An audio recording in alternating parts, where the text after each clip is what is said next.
علی بھائی پاکستان اگلے 100 سال ترقی کی طرف بڑھتا ہوا نظر نہیں آ رہا. جمہوری نظام سے بہتری آئے گی یا خلافت سے؟ میرے بھائی نہ خلافت سے کچھ ہونا ہے نہ ڈیموکریسی سے کچھ ہونا ہے. وہ غامدی صاحب والی بات ہے. ہم نے کافروں کے رول بھی ایمانداری سے اپلائی کیے ہوتے نا تو اس کی برکات بھی نظر آ جاتی.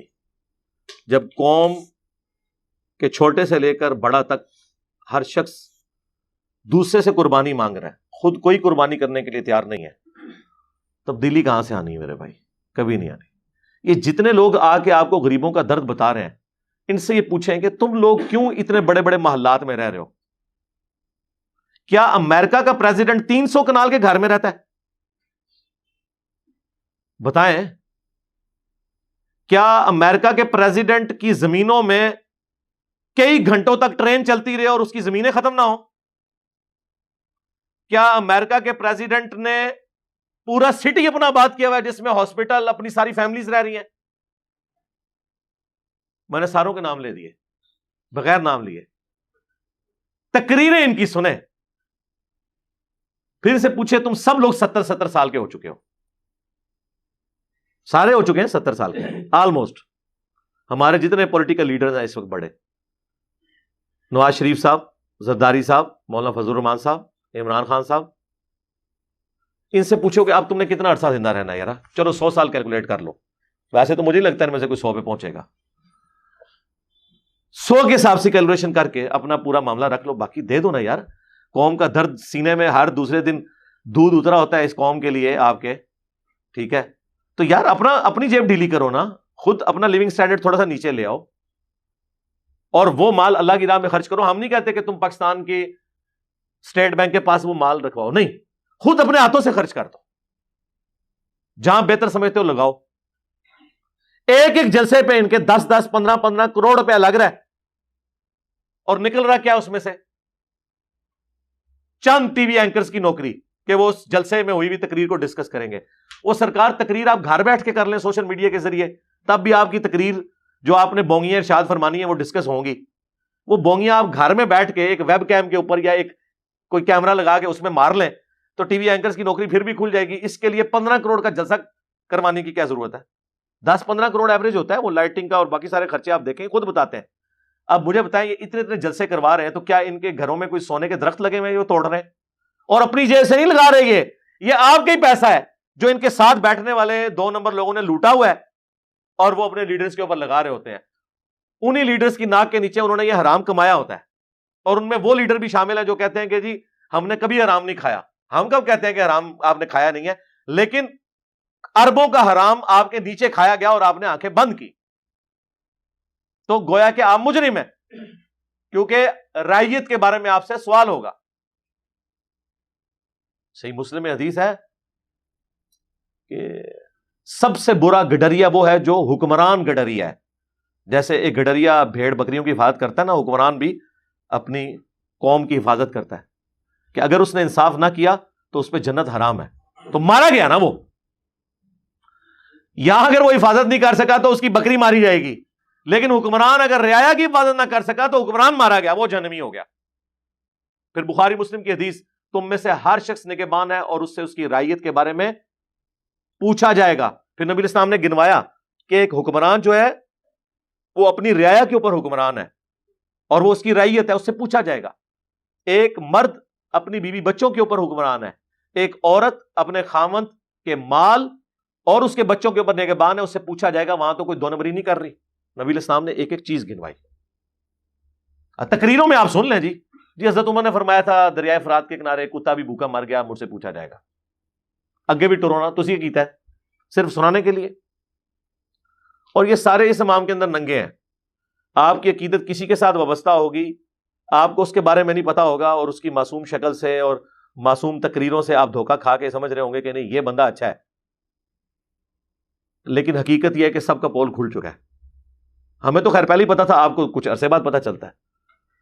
وہ ہمیں کوئی لوگ کہہ رہے ہوتے ہیں جناب کہ جی آپ نواز شریف صاحب نے اتنا ڈلیور کیا اس نیشن کو, آپ عمران خان کے ساتھ نواز شریف کا نام کیوں لیتے ہیں؟ اچھا, عمران خان صاحب کے ماننے والے کہتے ہیں آپ ان چوروں کے ساتھ عمران خان صاحب کا نام لے رہے ہیں. اور مولانا فضل الرحمان صاحب کے ماننے والے کہتے ہیں جناب آپ ایک عالم دین جس کی اتنی بڑی کنٹریبیوشن ہے, لاکھوں علماء اس کے مرید ہیں، ہزاروں مدارس اس کے انڈر ہیں، آپ ان لوگوں کے ساتھ مولانا فضل الرحمان صاحب کا نام لیتے ہیں؟ وہ سارے اپنے لیے وہی عقیدتیں رکھتے ہیں. باقی میں آپ کے ساتھ یہ ایگری کرتا ہوں کہ فرسٹ ٹائم مجھے اب یہ لگ رہا ہے کہ شاید پاکستان مستقبل قریب، شاید میں اپنی زندگی میں بات کروں گا، مجھے نہیں لگتا کہ یہ دوبارہ سے جس لیول تک کینسر پھیلا ہے یہ ریکوری ہوگی. اس کے پیچھے ریزن یہ ہے، میرے منہ میں خاک، اللہ نہ کرے کہ ایسا ہو، لیکن ظاہر ہے جب کوئی مریض وینٹیلیٹر کے اوپر چڑھ جاتا ہے اس کے بعد اگر ڈاکٹر آ کے آپ سے یہ کہیں کہ یار یہ اب میڈیکلی آلموسٹ 5% اس کا دماغ چل رہا ہے، کچھ عرصے بعد تو اس کی ڈیتھ ہو جائے گی، وینٹیلیٹر سے ہم ہٹا لیں گے، تو ظاہر ہے وہ آپ ڈاکٹر کو آپ یہ تو نہیں کہتے کہ بندہ تو مارتا ہے، ہر بندے نے مرنا ہے. پاکستان کے ساتھ جو کچھ 70 سالوں میں اشرافیہ سے لے کے نیچے تک لوگوں نے کیا، اس کا اینڈ رزلٹ یہی نکلنا تھا. بچپن سے ہر بندہ ایک محاورتاً جملہ بولا کرتا تھا، دیکھیں جی پاکستان پہ اللہ کا خاص کرم ہے، ہر بندہ ہی کھا رہا ہے اور مکنا نہیں. ہوں مک گیا نا، لگ گیا تھا نا پتا، بھوک پئی ہے نا. ایک قسط نہ دے آپ کو IMF، آپ اپنی فوج کی سرکاری ملازمین کی تنخواہ نہیں دے سکتے، پینشنیں نہیں دے سکتے. اب مجھے بتائیں، جب آپ ملینز آف پیپل کی تنخواہیں اور پینشنیں نہ دیں تو مارکیٹ میں جتنی دکانیں ان سے خریداری کون کرے گا؟ وہ بھی مارے گے. کروڑوں لوگ،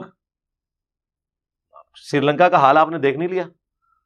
اب آج میرا حال ہے IMF کی ٹیم نے وہاں جانا ہے، یا کل منڈے والے دن جانا ہے، اور وہ کہہ رہے ہیں ہمارے پاس اب قسط اتارنے کے لیے کچھ نہیں ہے، آپ ہمیں ویسے کوئی فی سبیل اللہ کچھ دے دیں.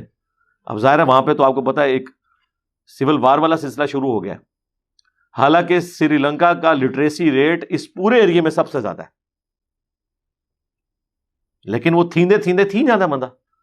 پاکستان کے ساتھ بھی یہی ہو رہا ہے، جو آتا ہے اپنا نیا تجربہ کرتا ہے، وہ فلاپ ہوتا ہے، پھر وہ فلاپ ہونے کے بعد معافی نہیں مانگتا، پھر ایک اور نیا تجربہ کرواتا ہے اور اپنے گناہوں کا بوجھ کسی اور کے اوپر ڈالتا ہے. اب یہ اس وقت جو موجودہ حکومت ہے، جس نے جاتے جاتے یعنی جنہوں کہتے ہیں کہ اڑدا تیر جڑا بغل چ لے لیا ہے.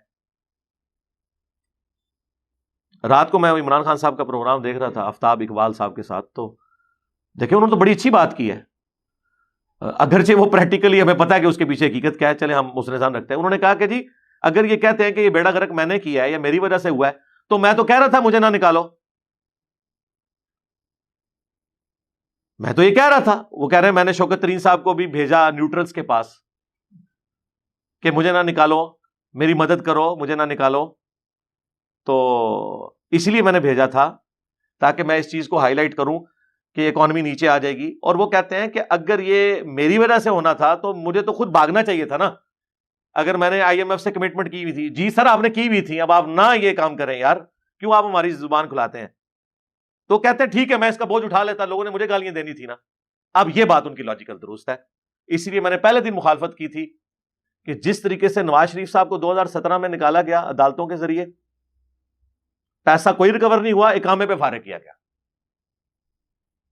وہ بھی غلط طریقہ تھا اور یہ بھی غلط طریقہ ہے. لیکن وہ دوسرے کہتے ہیں نہیں جی آئینی طریقہ ہے، عدم اعتماد پیش کیا ہم نے، وہ آئینی طریقہ ہے لیکن اخلاقیات بھی کوئی دنیا میں چیز ہے. دوسری طرف آپ چارٹر آف ڈیموکریسی میں ایگری کیے ہوئے ہیں کہ ہم کسی کی حکومت نہیں گرائیں گے، تو کیا یہ چارٹر آف ڈیموکریسی کے تحت یہ جرم نہیں تھا عدم اعتماد پیش کرنا؟ کنٹینیوشن ہونے دیں، 5 دفعہ اسمبلیاں 5-5 سال پورے کریں، آپ اس کا رزلٹ دیکھ لیں گے. انڈیا میں 40% پارلیمنٹیرین کرپشن میں ڈوبے ہوئے ہیں، لیکن انڈیا اوپر جا رہا ہے کیونکہ تسلسل ہے پالیسیز کا. ہم کہتے ہیں 2 چارٹر آپ لکھ دیں، ایک چارٹر آف ڈیموکریسی، تمام جماعتیں، کسی کی حکومت نہیں آپ گرائیں گے، 5 سال عوام فیصلہ کریں کہ اس کو اگلی حکومت دینی ہے نہیں. اور دوسرا چارٹر آف اکانومی، جو اکنامک پالیسیز بنے گی وہ مل بیٹھ کے ہوں گی، حکومت جس مرضی پارٹی کی ہو لیکن مل بیٹھ کے ایک چیز ڈیسائیڈ ہوگی، چاہے کسی پارٹی کی گورنمنٹ آئے، ملک کی پالیسیز ویسے ہی چلتی رہے. جس طرح یہ FATF کے چکر میں ہوا ہے نا، سب بیٹھ کے انہوں نے چلایا نا، تو انشاءاللہ تعالیٰ امید ہے کہ ہم ابھی ان آفیشیل خبریں تو آ گئی ہیں کہ گرے لسٹ سے انشاءاللہ نکل جائیں گے، وائٹ میں آ جائیں گے، تو فائدہ ہوتا ہے اس طریقے سے. تو یہ 2 چیزیں کر لیں اور معاملات کو